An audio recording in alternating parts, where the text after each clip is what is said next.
அஸ்ஸலாமு அலைக்கும் வரஹ்மத்துல்லாஹி வபரகாத்துஹு. கண்ணியத்திற்குரிய அல்லாஹுவின் நல்லடியார்களே, ஒரு காரியத்தில் நிலைத்திருப்பது இஸ்திகாமத்தாக, அதாவது நாம் செய்கிற அமல் அது கம்மியாக இருந்தாலும் சரி, அதை நிலைத்த நிலையில் அதை இஸ்திகாமத்தாக நாம் செய்ய வேண்டும் என்று மார்க்கம் நமக்கு வலியுறுத்துகிறது. ஹதரத் ரசூலுல்லாஹி ஸல்லல்லாஹு அலைஹி வஸல்லம் அவர்களிடத்தில் ஒரு நபி தோழர் வருகிறார்கள்.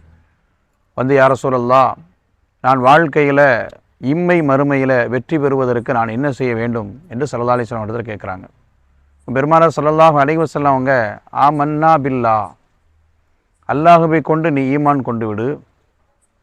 அதற்கு பிறகு பெருமானார் சொன்னார்கள், இப்போ இஸ்திகாமத்துஹு, அதிலே நீ நிலைத்து இருப்பாயாக.